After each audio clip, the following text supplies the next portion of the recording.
Welcome everybody to another episode of All About the Girls. I'm super excited today. Joining me is Kyla Webb, performer, vocalist, and theatrical storyteller, to say the least. Yes, it's we'll the dive least. in. That's literally the least we could. The smallest way to put it. Well, welcome. Thank you so much for being here. Thank you for having me. For real. Pumped. I'm excited to be here. Me too. Yeah. So for those that don't know you, just give a bit about you and who you are in a nutshell. Okay. My name is Kyla. I'm from Northwest Indiana. I've lived all over. I've been performing for the last 20-ish years, probably, maybe longer, professionally for the last 20 years. I consider myself a storyteller, and I'm always finding different mediums to tell those stories, I think is the best way to sum up what I do. But I'm definitely a live entertainer to my core. I completely agree. To my core. Yes. And so, I'm trying to figure out even how that's I don't want to ask too many big questions because I feel like I want to ask so many at once. Sure. So for those, I met you, as we talked a little bit off camera, I met you through your band Skirt. Yes. And the burlesque show that you guys do at Burnham Brewery. Yes. And I think you have the show itself is compiled of a bunch of different sort of acts. Yep.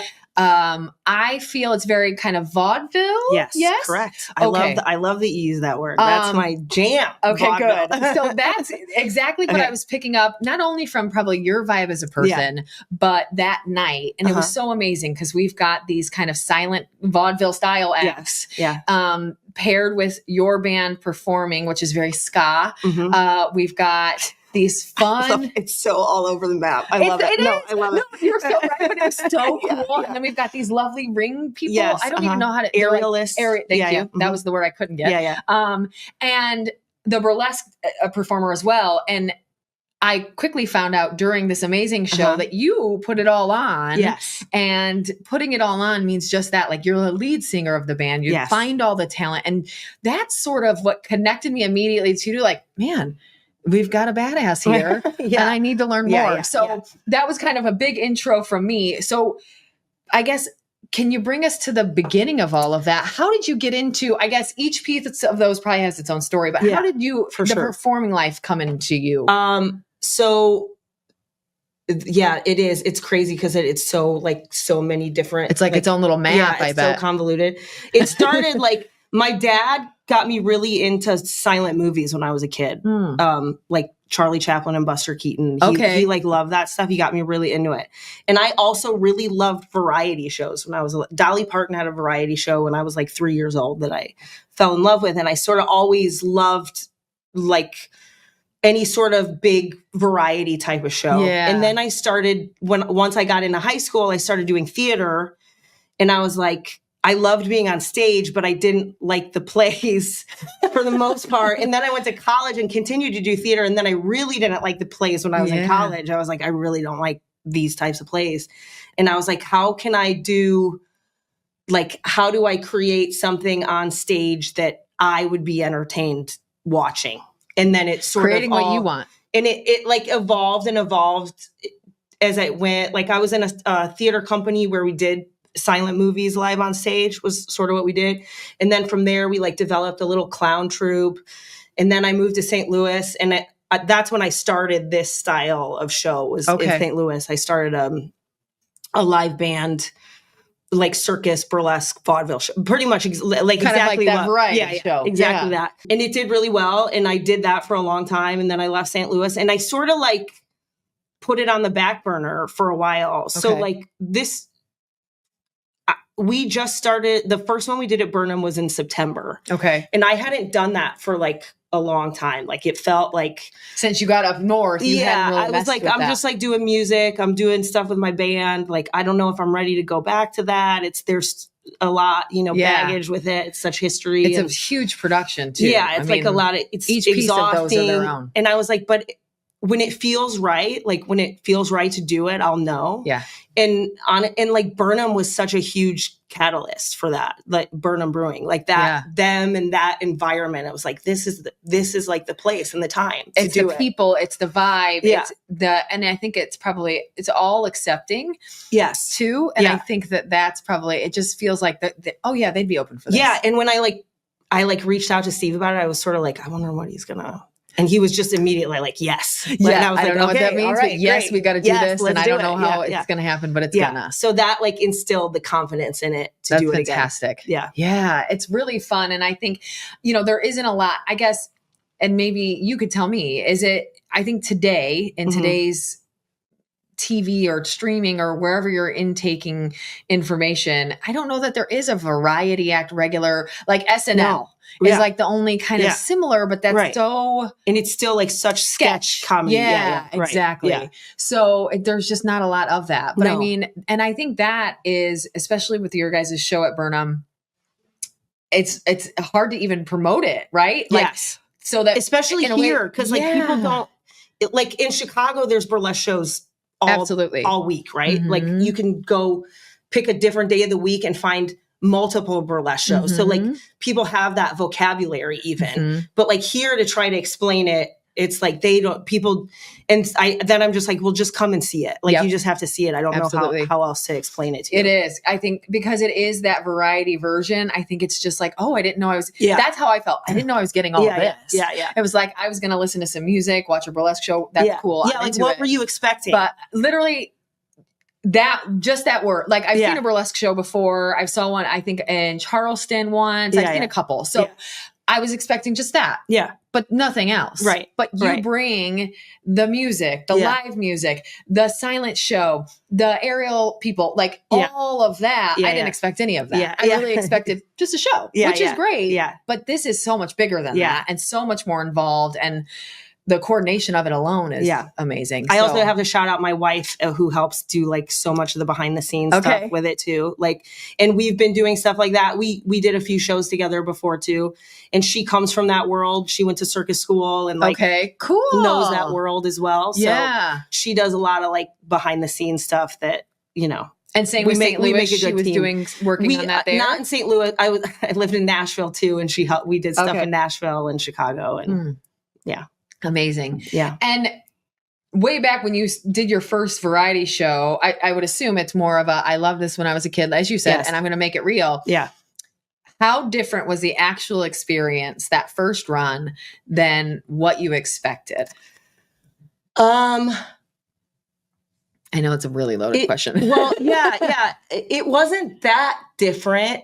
I guess it was like the moment that you first do it, then when you first do it, it's like, oh, okay, now I know how to do it better. Like I got to improve that or make that better or do that better. Okay. You know what I mean?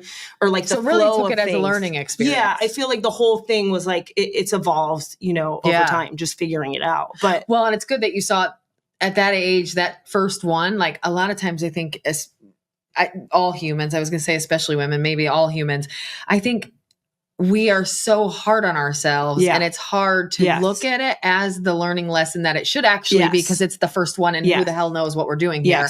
So that's good that you saw that. I try to view things like that. Like even like when the band first started, it's like, other people will be like, well, that was, we didn't do that well or whatever. I was like, yeah, but you have to get, like, it's just going to get better and better. Like you take each of those as like a victory.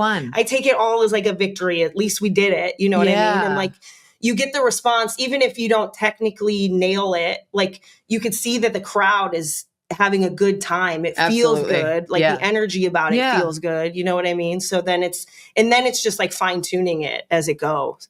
But yeah, that's impressive. And I've seen you on social shouting out some of your kind of heroes. If you think about, I think Loretta Lynn, Dolly Parton, Johnny Cash, my loves, all of these great musicians. Are those some of your motivations? I think Gwen Stefani as well, right? Yes.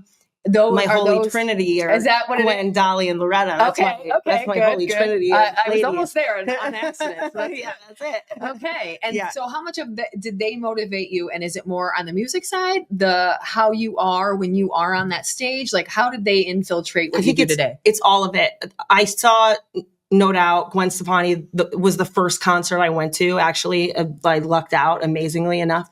But and it just like changed. Like seeing Gwen Stefani live, we could do a whole hour on Gwen Stefani live, but like I love that. Seeing her live is like a transformative experience. Like I bet it's incredible. It's like she's just it's a different world. So like seeing her beyond the music, it's like, how do you get on stage and like command that sort of audience? You know what I mean? Have the confidence and be up there standing, being amazing. So you're doing it well and you're confident while doing it and candidly running your butt off. There's these moments I would be like, how does she like, she has like thousands of people she's just telling them all what to do. And they're like, yes, we'll do, you know what I mean? Like what level of power is that, in that like charisma and charm to be able to do that. And like, and then with like Dolly and Loretta, I think they inspire the way that I write music. They're so, Gwen is too, but they're so honest and vulnerable and like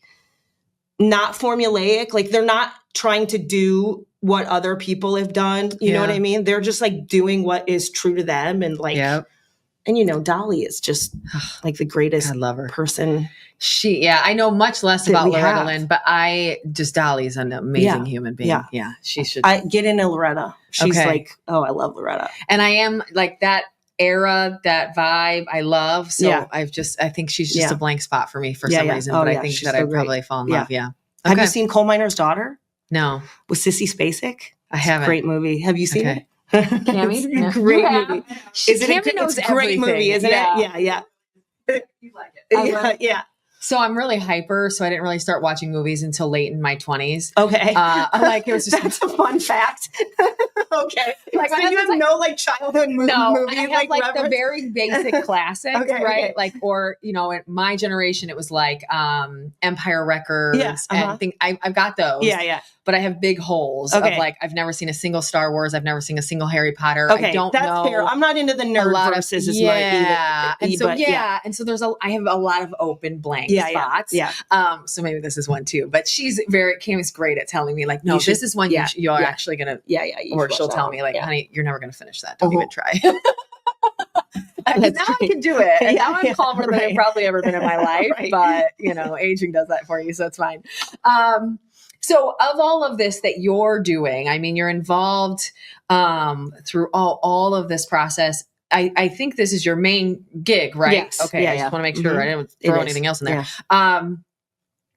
How, with all of this going on all the time, do you define success for you? Like what does that look like for you? Have you reached it? Are you looking for it? I think for me, I always want more, of course, but like, I feel that I'm able to do what I really love to do and make a good enough living. And like, you know, me and my wife get to travel and we do things. And like, I feel like pretty successful. Like when you're on that stage, you're happy. When you're off that stage planning it, you're happy. When you're with your wife, you're happy. Like this is pretty great. Yeah.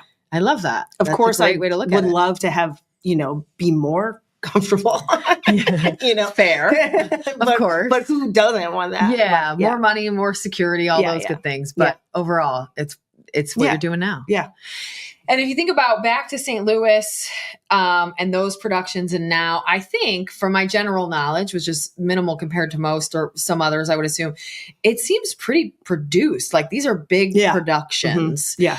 How do you start the process of that? Kind of, if you think about your creative process, how do you get going on something? Like when Steve said, hell yeah, let's do this. What did you do? It's kind of like, what helps with these shows is like knowing the performers that we're going to have come and do it too. So like you get I know these performers I've known them all for a really long time too, because we've all been in this scene together for so long. Yeah. So I have an idea of like what they do. And then like what it to me like shows like this, it's like a puzzle. Like you know, oh, I want this to open and I want this here and I want this to close. And then it's like, how do we get there? Like, how do we get there? Then it's like filling it in. You know, like you create an outline. You've got to figure out the map in between. Yeah, totally. It's like a maze. And for the first one, it was also sort of like, I was like, Skirt, we have all this original music. How do we get people to come and listen to our songs? I was like, let's have some burlesque dancers. That'll get people never a bad, right? Yeah. And it's worked, you know, like it's translated. Even if we're not doing the burlesque show, we now have more people listening to our music too. And how about when you create a silent show? Similar question. Like, how does that I think my brain doesn't work this way. I can't even conceive of how you write that. Sometimes it's like, it depends. It's like, it's either like you want to tell a story, or sometimes I'll get a visual of like a ridiculous sight gag in my head. And I'm like, okay, we got to hit a bunch of people with a ladder. Like, how do we get to that point? The scene how do we get a beginning, a middle, and an end to do that? You know? Okay. Yeah. Interesting. Yeah. Now tell me the origination of Skirt. So, as we talked again off camera, I had mentioned, I know the drummer a little bit, thus through the drummer, the sax man, if you will. How did you guys come together? How did that happen? I'm originally from Cherville, and I lived all over. Sorry, everything is like a longer version to get to that's okay. Okay, this is exactly what we're here for. So, I love the journey. So I lived all over. Then during COVID is what brought me back to Indiana. Okay. So, and then ended up going to Michigan City because we love the dunes. Perfect. So I was like, well, I'm going to find some open mics to go to. So I was going to the open mics at Shoreline on Tuesday and the open mic at Zorn on Wednesday. And that's where I met Nate and Wayne. And we were just sort of like, you know, we would jam together, and it was like, well, this feels right. And then it all came from there. Like, we just built off of that. And it built from there. Yeah. And now it's legit band performing a ton. Yeah. And like Nate, Wayne, and Ben, the sax player, have been playing together since they were, you know, teenagers. So yeah. And I think you were the perfect addition to that trio. Yeah. They have like their own, you know, language too. Like they understand each other. Yeah. Yeah. And then that works perfectly when you come in the center. Yeah. And they need a woman to organize. I literally wasn't going to say it, but I'm so glad you did. Yeah, they need a woman. Like, they needed someone to come in there and say, okay, I'm going to not only get a show, I'm going to organize it, make sure I run this thing with you, probably for you, and just get them all together, because they're incredible musicians. Yeah, no, they really are. The incredible musicians are, you know, flying around. Artists in general are like, absolutely. I completely agree with that. Yeah. That's really impressive. Like what you guys have done. And how long have you been together?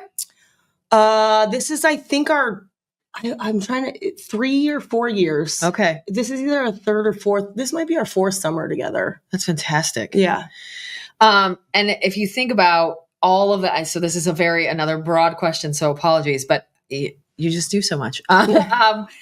What is one of your biggest challenges through all that? If you think about the band and the shows and the acts and the production of all of that together, what have been some struggles along the way? How does it get hard? I hate being our book. Like, I have to be our booking person. I have to be the one that like negotiates with people. Like, I wish I didn't have to do all those things. Okay. Like, I wish I didn't have to do that, but because I want to perform so much, I know that I have to do that. Like, that's one of the, like with artists, a lot of times, the best artists that I know, a lot of them don't even do it because they don't want to deal with the actual work of it. Yeah. Do you know what I mean? They want to do the art. They don't want to mess with everything that it takes to get there. And so I got, you know, I don't know, I'm blessed or was taught or something. And I also feel like that's also my gift to other artists, is I'm someone who can do the work that people don't want to do, so that they can do their art. You know what I mean? Yeah. And I don't like to do it, but I can do it. I know how to do it. Yeah, I'm pretty good at it. Yeah. And then the aerialists are included and they don't have to do that. Yeah, and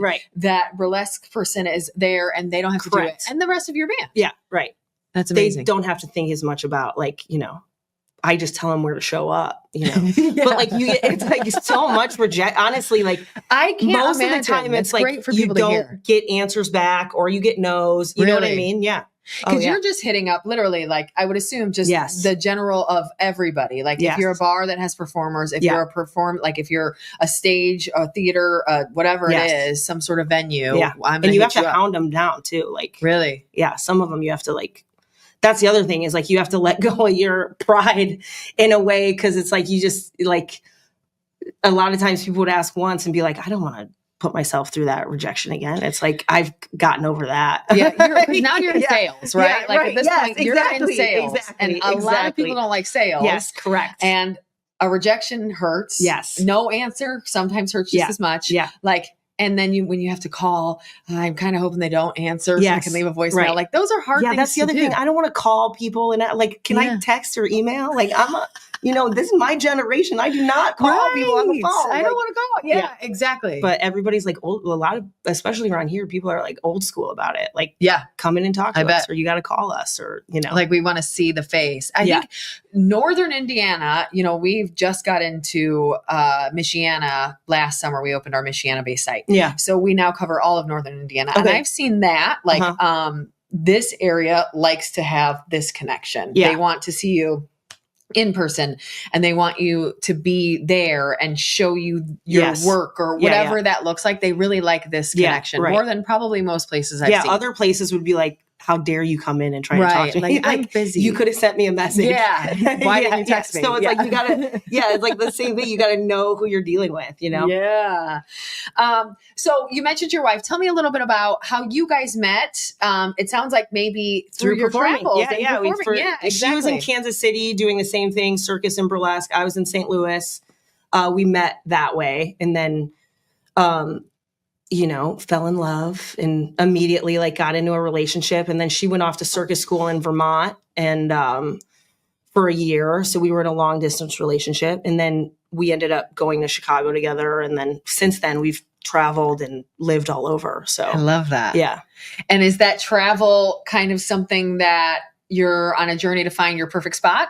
Is it something you just always want to do forever? I think it's a little bit of both. I think I've gotten over this idea of finding the perfect spot. I think for a while that was like my thought. The goal, everywhere I would be, I'd be like, well, this place is better. The grass is greener everywhere else, sort of thing. Yep.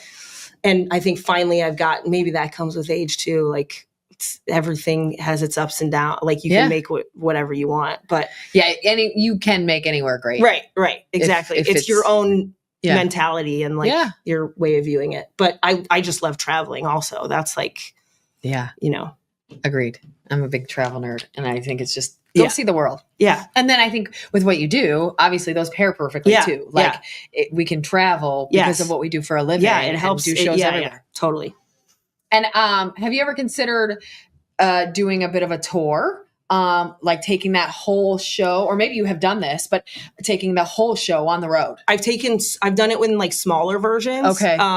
I would love to do that. It would be, That's be a huge, lot. Because you're at some point you're now that circus production, and that's such a huge travel and getting it all coordinated. You need some sort of tough. Sponsor, like a production sponsor or something behind it that would be exhausting. So if anybody's out there, I'm just saying. That's true. Yeah, exactly. If you're that production sponsor, Kyla's looking for you, and we will connect. I guarantee we'll sell it out. Sell it out every time. I think so.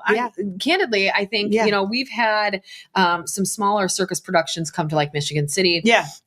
Through time, and they're pretty great. Yeah, I think they've been fun every time, but they all have a singular theme, right? And it's kind of the circus act thing. Yes. Yours is so well rounded that I do think it fits everyone at some point in the evening. Yeah. So it's just, I think, a little bit more inclusive. Yeah. Like everybody will find something they love. Yeah, that's the goal for sure. Yeah. That's fantastic. We are taking it. We're going to go to Tinley Park next week. So, but we'll try it out an hour away. We'll see how we go. Okay. So, and that's this month. So dang it. I was going to say, let's plug this, but we're doing another one June 21st at Burnham. At Burnham. Okay, great. So if you guys haven't seen it, I would definitely suggest it. I think it's such a fun show. And it's just a chill night. Like I said, I just felt like we could just hang out. Yeah. No one's judgy. No one's mean. Everybody's there to have a good time. There's great beer. We've got masks for sale. We've got all it was a fun. Yeah. I really was impressed by it. So, and maybe this is that travel bug in you. How do you manage to balance all of that and ensure you still have a life with your wife and keep all of this rolling and juggling at the same time? It's hard. It's kind of like, it does take over my life for sure. I try to make sure to like set aside weekends or weeks like throughout the year that we specifically like are not going to work. Yeah, we're going to travel, but we're going to go out of town. Yeah, like we're going to, so try to make that happen. You got to prioritize that, because otherwise I would like fall into a trap of just be working all the time. You know what I mean? Yeah. And especially when you love it, you don't look at it as a bad thing. Right. So you keep doing that, but then everybody needs a little bit of downtime. Right. Yeah. But you got to almost schedule it. Yeah. Yeah. Yes. And you mentioned your wife does some of the kind of comes along with you and helps with a lot of that. Yeah. Dive into a little bit of that. How, what part does she play? I think she even performs some, correct? Yeah. She sang, I think she came out and sang a few songs. Yeah. She used to do the circus stuff more. She hasn't since COVID. She's kind of stopped doing that. She she wasn't enjoying all the stuff that went along with performing, especially when we were in Chicago. It's a sort of a different world, but I bet she definitely like helps me see, like pull back and see it where I'm not so in it. So like if I need help with the set list or what things look like, or is this song actually good here? She's like really good at all that sort of stuff. That's fantastic. So she helps with all that. And overall good balance. Do you guys have some struggles during that where it's like, okay, we live together, we work together, we love each other. I think when we work together is like when we really get along the best. Really? Yeah. I love we have like this like common goal. And we used to do shows, like we would travel and do shows, and like there would be times where like our schedule felt crazy, and it was like we would just have to look at each other and be like, all we can do is the next thing that we have to do. Like just do the next thing. And then when we do that, we'll do the next thing. Yes. Yeah. So it's like that. And then you guys can probably keep one another calm, right? Like my husband's such a person where we're really good now. It probably took us all of our 12 years, but we're really good now at like, he can sense like, okay, she's at an 8. I need to be a 4. Yeah. Yeah. Totally. And then vice versa. Yes. And it sounds like same. She can be that other side for you. Totally. And that makes it work. That's fantastic. Doubt and burnout. Tell me more. Does that, I can't imagine it doesn't happen even though you love what you're doing. Oh yeah. I think that, I was burnt out. Like when COVID hit was like, I was like reaching my maximum capacity of about to burn out. I was almost like, this is going to sound terrible, but I was like, when COVID hit and I couldn't go to work anymore, I was like, I need this. Yeah. Like, okay. Like I don't have to. Okay. I won't. Awesome. And then, so that like, now I'm just now like, kind coming back out of that. Yeah. Like where I'm like, I want to do it again, Okay. I want to do it. I love playing music all the time. I never, like music is always the most fun to me in any, like if we're sitting around jamming, if we go out and play, whatever, I always love doing that. Okay. But it's all the other stuff can get a little exhausting. Yeah. Like the production of it all. Yeah. And have you always been that ska based music or have you played different genres through time? I kind of played all over. Yeah. It's all over. I mean, I love Dolly and Loretta. So I do, a lot of like kind of country honky tonk sort of stuff too. Yeah. Okay. That's cool. Yeah. And on the doubt side, I think that's probably, has that ever been big for you? It's probably for me, but this is my perspective. It's always scary. Even this podcast that was originally, it started as an event, which we still have every year, but it's an event and it worked. But that first one, I was really scared that no one would think it was as cool as I did. Right. And it worked. Thank God. But did you have a lot of that doubt? Is it really scary? Oh yeah. I mean, it's like, there's always the thought of like any time that the show sells out, I'm like sort of surprised. Like every time Steve's like, the tickets are already selling. I'm like, oh man, I didn't know if it was going to, like you never know, but it's, that happens a lot. I feel that way a lot for sure. Interesting. Yeah. Because like literally from our perspective, talking with Steve to help promote the event, he's like, well, don't spend too much time promoting it. Like let's put it out there. Let's make sure everybody's aware, but it always sells out. Yeah. Right. And to me, I'm like, I need to promote it. Like, well, they're not going to come if I don't like make them believe that they should come. Like, I got to tell them, I got to get it out there. Yeah. And I totally understand that pressure. And I think, I deal with that pressure maybe once or twice a year. And so to deal with it regularly, that's a lot. Yeah. It is. And the doubt, but hopefully you kind of get used to it a little bit too. Yeah. Like the stress of that calms down. Mm-hmm. It's like performing. You're like, okay, it was scary a couple times, but we're good. It's like if I have an anxiety dream before the show, like, if I'm having a dream that everything is going wrong, I'm like, oh man, the show is going to be great. Like, really? I know I had one of those dreams. We're going to nail it. Like, it's like, I just know from doing it for so long, That's phenomenal. I mean, what a great way to take it. Yeah. And how do you stay motivated through all of that? Especially, I think it sounds like at the height, COVID hit. Yeah. Like what keeps you motivated? Or maybe it's even a better question of what's getting you motivated as you come back into it. I think you just have to like keep like falling in love with it. You know what I mean? Like find ways to fall in love with it and seek out.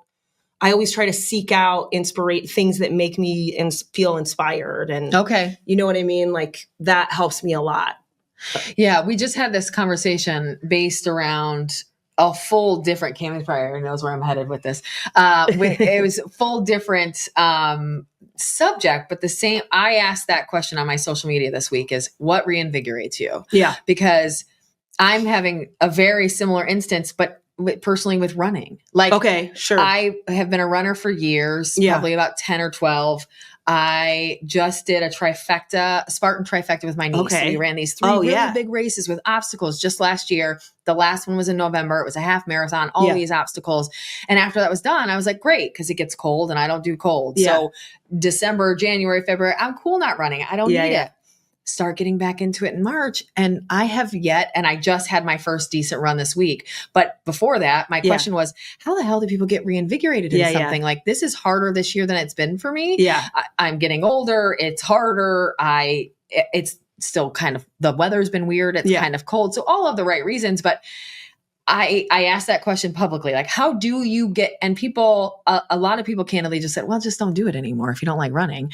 And I'm like, really? That was the most common answer. Really? Most common answer. That surprises me. Me too. It surprised the hell out of me, especially because if you know me, I'm not that person. Sure. I'm tenacious as hell, right? I get that. Yeah. I'm going to do that it. Makes sense. Yeah. And I'm going to try it at least. If that's the case, right? Like, and all well-intentioned advice, like a lot of it was very kindly put, like, well, maybe it's just not your season, or, you know what, maybe just focus on doing something else. Were these other runners that said this, or just random? Random. Okay. So like, and that's a great point to bring up is my runner friends were like, oh, number 1, don't forget your why. Number 2, go to the why every day. Like remember it and think about it and remember why you're out there, and then look at your goals and look how far you've come. And then maybe just don't run so much, or maybe, or make sure you have a running buddy. That's my favorite, or whatever it was. They gave this kind of, but the folks that either don't run or I don't know, just some other folks, some of them run, some of them don't. That was their input. And I thought, what a weird thing to just go to automatically. Yeah, that surprises me too. And I was like, well, I love you all. You don't know me, so I'm not doing that for advice ever again. I'm definitely not doing that. And then literally I thought, well, I love all of the input. And I think the why input was really good. My shout out to my friend Chrissy who gave that to me. But it is, you've got to get the reinvest. And then 3 days later, I just a little 5K and I was like, oh my God, that was so nice. There it is. Right. It felt great. And I was outside and there's deer and rabbits and it's pretty and whatever.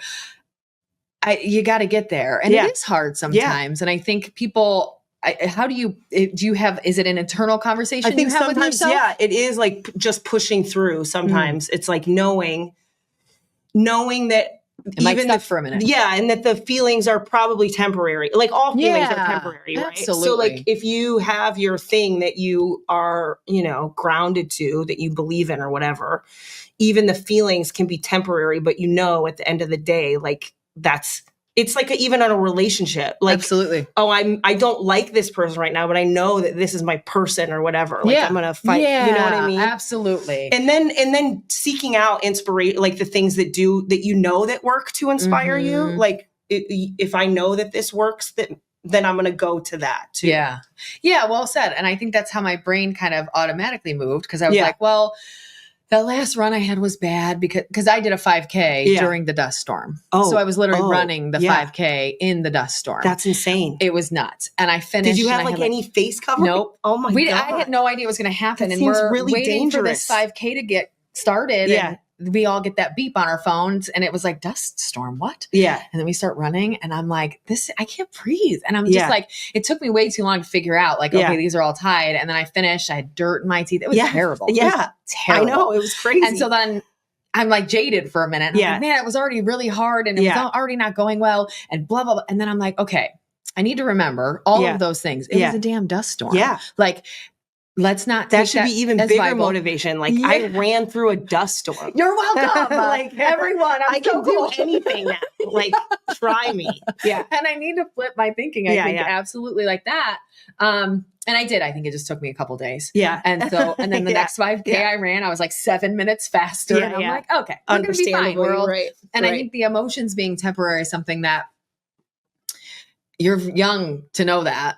Candidly, I feel like that took me to 40 to get. Well, like, I'm 40. Are you? Yeah. God, you look young. Thank you. You look great.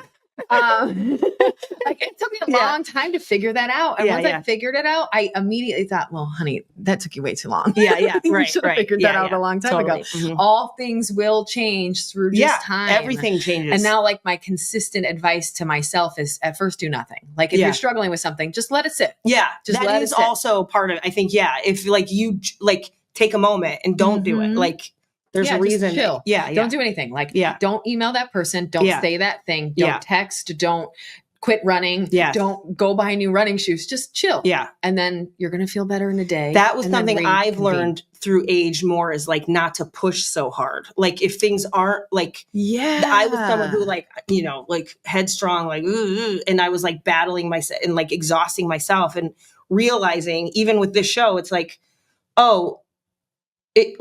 if I don't push, it almost becomes like it just works out the way that it's supposed to work out, So that was like a big lesson for me. I love recently. That. Yes. Yeah, exactly. I'm getting all of this. It's maybe just a little bit. Tell me a little bit about your upbringing. You said you grew up in Cherville. Tell me a little bit about what that looked like for folks that didn't know you. So I grew up in Cherville. My parents are awesome. I played siblings. No, I have half siblings, but I was raised pretty much as an only child. Sure. I played a lot of sports when I was a kid. Same thing. My parents, we traveled a lot. Like road trips. It was a lot of road trips. So they gave me my love of travel. Yeah. And because I played sports, my dad like really instilled in me the idea of like if you want to be good at something, you have to practice it. Yeah.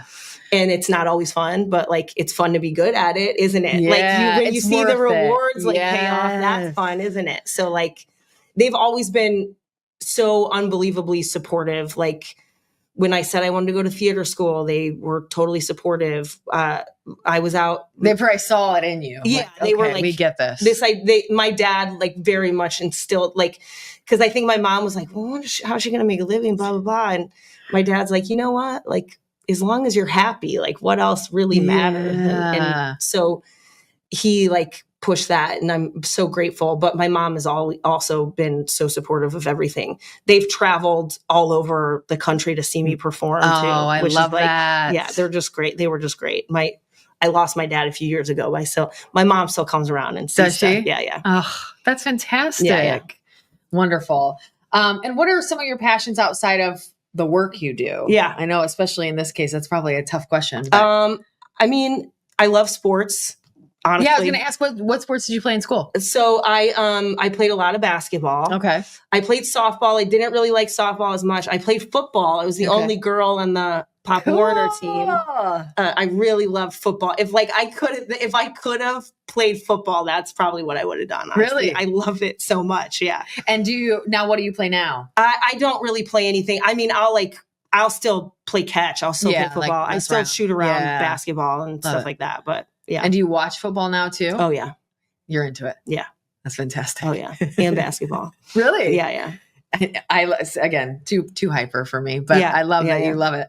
And tell me about some influential people in your life. Who are those people, particularly women, that have really kind of influenced you? I think we mentioned we talked about the Holy Trinity. Yeah, the Holy Trinity. Yeah, tell us a little more about that. Dolly, Loretta, and Gwen are my three like major super influences. I honestly think about them all when I'm like doing creative stuff or writing. I think about them all the time with stuff. I also love Cher. I'm a big Cher interesting. fan. I love that. That's fun. But like people that I knew, my like drama teachers were some of the like really helped me out a lot. Even in high school when I was like a weird teenager, like a weird, depressed, angsty teenager. Like I think we all had one of those. My drama teacher really is like, she was like a life raft for me, honestly. And then a lot of my college, my like most influential college teachers were also women too. Like, that's fantastic. Yeah. Love them. So. And they kind of probably helped bring you to today. Yeah. Yeah. That's amazing. Yeah. And you went to school, where was it? Columbia. And how is theater school? What does that look like? It's exactly how you would imagine. It's every comedy that you've ever seen them making fun of theater school. Yay. Is exactly what it's like. It's like, and thanks to my parents for supporting me, but also like we paid a lot of money for me to like roll around on the floor and make animal noises and stuff. Like it got you. It got you what you were looking for. I guess it must have somehow along the way, but yeah. It's exactly what you would imagine it to be like. Yeah. That's fantastic. Yeah. Okay. I love that you just confirmed that for me. I appreciate it. Yeah. If you think about mentors, do you have some mentors in your life or do you how does mentorship play a role in your life? Do you have mentors? Do you want to be a mentor? Do you mentor other people? It sounds like probably yes in the production side of things and bringing those people in and bringing them up. Yeah, I wish I had like a more mentors that I could, my mentors are people that I can't talk to. Like I have to read, whatever. Yeah, exactly. I wish I had people that I could talk, because it is weird. Sometimes I don't know what to do. Sometimes I feel like I need advice, but it's like, I don't even know who I would go to talk to about this sort of stuff. But I try to help. I always want to be an ambassador for people, and any knowledge that I get or that I've learned over time, I always try to share it with people that, I don't try to be a preachy, like, hey, you know what you should do. But like if people come to me and, I'm always happy to help. Like, almost filling that spot you didn't have. Yeah. And people come to me, I like try to get people gigs and get them anytime anybody needs help, I get a lot of people that reach out to me asking, and I bet I love helping people in that way. Always. That's awesome. Yeah. Yeah. Cause it is so needed. And it is I think the industry is one that most people are sort of left to figure and stumble through it because of the competitive side of it. And so no one gets that. Right. And that's scary. Yeah. Yeah. And you get into like, some people can be like real insecure and not want to share, it's so obvious to me that like, if everybody does better, everybody does better. Yeah. Like, yes. It's not like and I see it's so common that if someone's doing good, it makes someone feel bad. It's like, that's never right. That's never the right instinct to have. Take a look inside if that's how you're feeling. Because it's something that you've got to fix within you because it should be a good thing. Yes. Because you're absolutely right. Like there's that, what is it? All everybody should rise with the tide or whatever. Yeah. Like that's absolutely it. And I think I definitely see, and I think kind of community wise or what we see and what we do every day, I think there is a move to this. Like I do think the recognition of, I think some of our innate being is, well, there's only enough for some of us. Yes. Especially with women. Yes. Like women experience this more than men do for sure. Because there oftentimes weren't enough seats. Correct. Right. And so I think we've just innately been kind of brought up or through life to be this way or to understand to view other women as competition. Yeah. And so how do we kill it? And I think that's the biggest move we can make as a public group is just, let's just not worry about that. Let's help each other. Yes. And there is plenty for all of us. Yes. Let's just work together to ensure that we know that and that we do that. Yeah. Yeah, absolutely. So tell me, how do you maintain a sense of self while you juggle all of these different roles? I mean, you are the lead singer at some points, the wife at some points, the producer, I would assume, the talent finder, as you mentioned, the salesperson, the manager. Like you are all of these things. How do you make sure you remain Kyla as well? I think I've always had a good understanding of self. That's something also that my parents like really instilled in me that I'm very grateful. Yes. As I see, when I see other people, the older I get, the more grateful I am for who my parents are. Yes. Do you know what I mean? Well said. And the way that they raised me and the sort of values that they instilled in me, they like really made me latch on to who I was as a kid and to like stand strong in like your beliefs and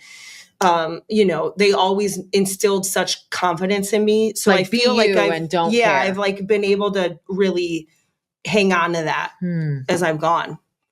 Okay. That's fantastic. And that is a hard thing. I think I would assume, and I don't have any children, but it seems like you want to bring up your kid, like you want him to fit in and you want him to do well and you want him to not get bullied and you want all of these things with the best intentions. But sometimes if those things happen, it's okay because pushing them forward anyway is what they need the most. Yeah. And I think that is, that's really, I'm grateful for them for that. And is it just because they're so, what do you think? Why do you think they have that so well? I don't think that's a common trait in parenting. I actually, that's what I'm saying. As I get older, I'm like, they were like that's pretty incredible. I think my dad had me when he was a lot older. So he like had a much like strong, like he was such a headstrong person and had such a firm understanding of level set. Yeah, like I bet if he would have had me when he was younger, I would, you know, he was kind of a wild guy probably. So like it'd probably be a little bit different. But, you know, he just like, he really like pushed that so hard. Like individuality. It was always like, always be a leader, never be a follower. Like it was always like that sort of like. I love that. Yeah. That's exactly. Oh, that's great. And what advice would you give to women who are struggling to find that balance or feel like they're falling behind in anything like personal, professional lives? I think everybody has to take time and make time for themselves and like really do the things that you love. Like seek out the things that you love and enjoy and like find your purpose, you know, and do that. Like, one of Dolly's, my favorite Dolly quote is like, find out who you are and do it on purpose. Like you, like do that. You know what I mean? So I think women are so conditioned to put other people's needs before their own. Yeah. You know, then they start struggling. So it's like, you have to put yourself first, you know, in not a selfish way, like put yourself first so you can be the best person for these people that love you. You know what I mean? So shout out to Lisa Kuzbel because she, at one of our events, she was a speaker at our annual event and she used to be a stewardess and she literally brought one of the old masks and she's like, ladies, they say that for a reason. You have to put yours on first. Yeah. With the same premise that we will be better for us and everyone if you do. Yes. And if you don't, it will be detrimental to all. Right. And I think that's, absolutely correct. Yeah. It's scary, but we need to remember that. It's so weird how our brains are set that way. But I am like I want to fix everyone or everything. Sure. I want to help everyone and everything. Yeah. And sometimes it's at your own detriment. Right. Yeah. Totally. So what's next for you personally, professionally? Tell us some big things you got going up. You mentioned a show in June. You'll launch the first Tuesday in June. So with that said, tell us a little bit about what you've got coming up in June, July, the summer. What does that look like for you? So summer is real crazy for us, especially with music. So we have the next burlesque show coming up June 21st. And the performers that we have coming out this time are like, I hope you can come. If you can come, let me know. I'll put you on the list. What was the date? I'm putting it down. It's June 21st. All of you guys, if you want to come, I'll put you on the list. Come out. The performers are so good this time. It's we got a contortionist and it's going to be great. But amazing. Yeah. And then, so then we're doing a ska show with the Green Room Rockers at Burnham Brewing, July 5th. It's Ska Dependence Day. I don't know if it's dependence from ska or dependence on ska. Maybe a little bit of both. And we just have a bunch of shows. I'm doing some out of town dates. Me and Amy my wife, we're going to Michigan to do a music festival. We're going to be doing another music festival in Chesterton called Limo Camp. I don't know if you've heard of that. Yeah. Yes. We'll be there in July. With Janky Limo. Yeah. I think Stealing the Farm and stuff. All the jam bands. Know them well. That's fantastic. Yeah. Just we have shows all over. We'll be at the LaPorte County Fair July 6th, I think. Okay, awesome. Yeah. That's another great one. I'm trying to think we're doing a gig in Chicago on State Street in September. Oh, stellar. Yeah. So we have stuff all over. Good stuff coming up. Yeah, some good stuff. I'm excited about it. Fantastic. Congrats. So we have, as I mentioned, All About the Girls is in the annual event. So if you haven't, you probably have like literal days to get your tickets. So get your tickets. But our theme this year, so it's 10 years we've been having this event. The podcast is much younger. That came out in 2021. Our theme this year is Dear Me, advice you would give to a younger you. So if you could think about that theme for a little bit, kind of thinking back to whether it's yesterday Kyla or 5-year-old Kyla or somewhere in between, what's some advice that you would maybe give to that younger you? Oh, man.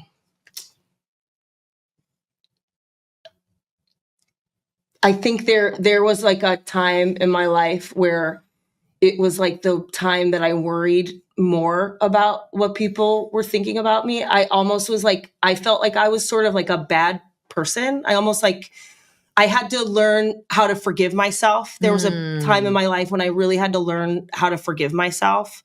And it took a lot longer than I thought it would. You know what I mean? Yeah. And it was the time in my life when I worried more about what people were thinking about me. I felt like I was shrinking away parts of, like I was sort of hiding parts of my personality or like my like authentic self. And those were definitely like some of the worst years of my life. And coming out of it, realizing like you got to forgive yourself and you have to continue to be yourself. Yes. Well said. Yeah. That's absolute perfect advice. I appreciate it. Yeah. So what brings you joy the most in life right now? Playing music. I love playing music. I love going to concerts. That's one of my favorite. I also love seeing live music. Yeah, live music is I don't know, going out in nature. Phenomenal. You know what I mean? Traveling around. Yep. Yeah. I love it. And what do you hope other women take away from hearing your story on the podcast? I don't know. I think that I just want everybody to be proud of themselves and do the things that they want to do. And, you know, the more that you love yourself and do the things that you want to do, the more love you have to give to other people. Well said. Yeah. Okay. So we're to the scary part. It's time. No. Are you ready? If you could only eat one meal for the rest of your life, what meal would it be? Fried oysters. So strange. Really? I'm surprised I said it, but I think that's what I would pick. Really? Yeah. No, I love oysters. I love that. Okay. What's your spirit animal?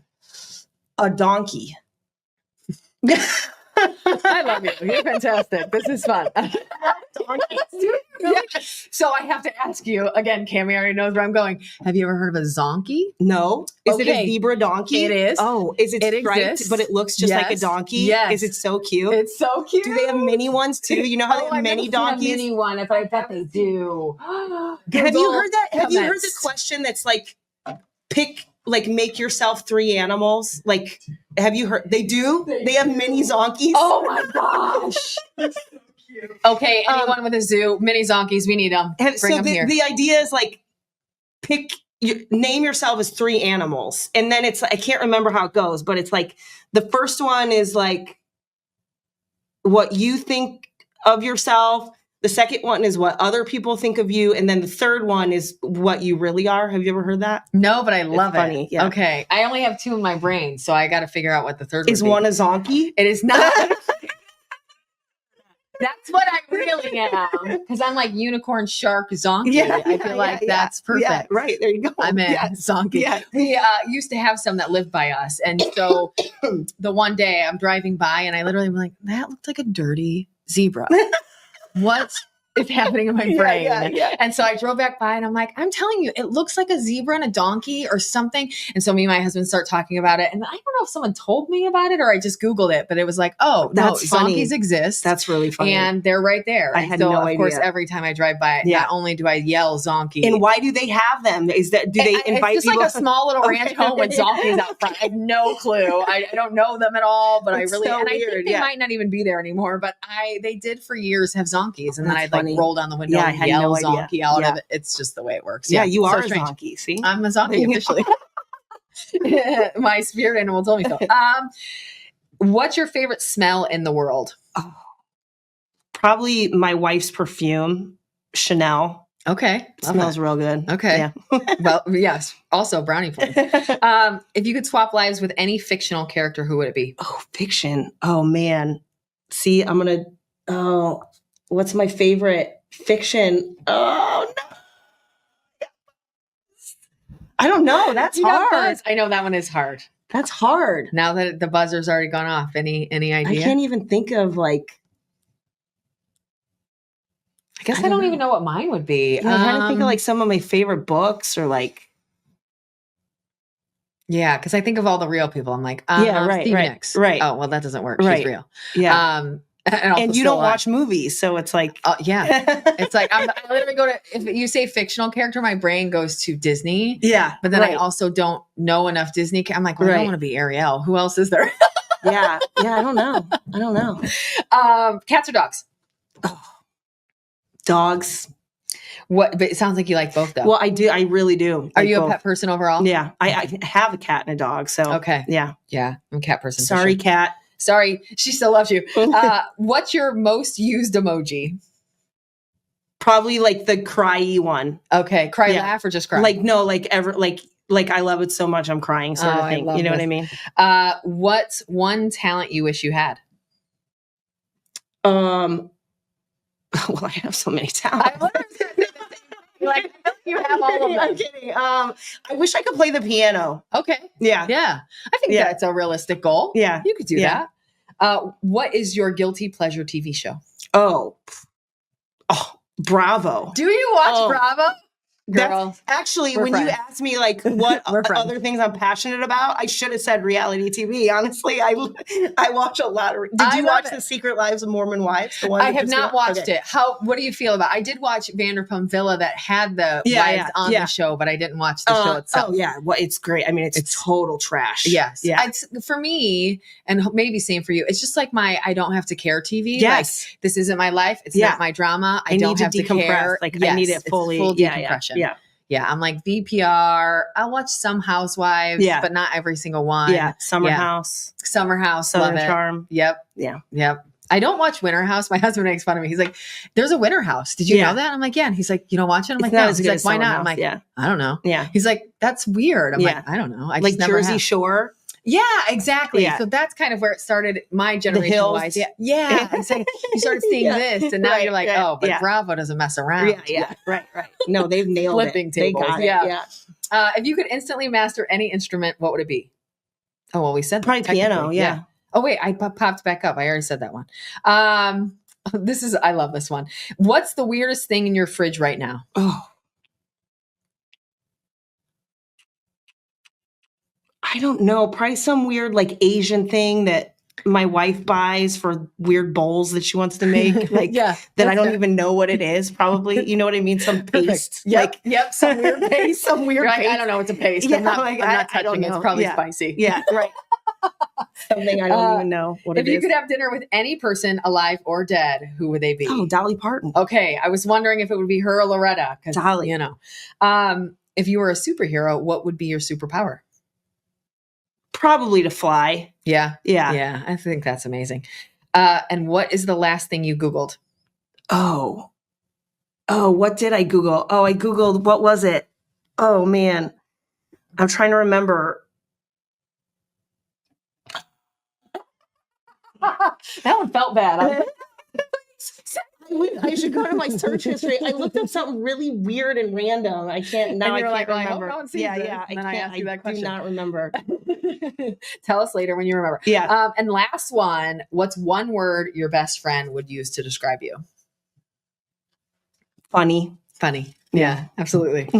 So you did it. You only got buzzed twice. Not bad. Pretty not good. bad. Not like it. Yeah. I like it. Yeah. Anything we didn't touch on today that you want to bring up? Anything we didn't mention? Anyone we didn't mention? Anything that you? I don't think so. I feel like we talked about all kinds of stuff. I think so too. Yeah, right? Yes, I love it. I'm so pumped to come send everybody to the show. Yeah, I think if you have not, you can connect with, how can they connect with you? Would you like them to go to Skirt's page, your page, all the pages? Yeah, go to my Facebook and Instagram are probably Kyla Webb on Facebook, Instagram, Kyla Spiderwebs. If you find Skirt, it's probably harder to find just because of the name of the band. But like if you find my stuff, you'll find Skirt, you'll find everything else. And it's Webb with 2 B's. Yeah. Awesome. Well, thank you so much, Kyla. This has been stellar. You are amazing. Yeah, this is fun. I love what you're doing. Keep doing it. Keep up the good work. Yeah. If you guys haven't heard already, we have an event this month. Please buy your tickets. Come hang out with all of the incredible speakers at All About the Girls, the event. Check out all of Kyla's shows. And as always, like, follow, subscribe, and all those other good things. Take care, guys. Have a good one.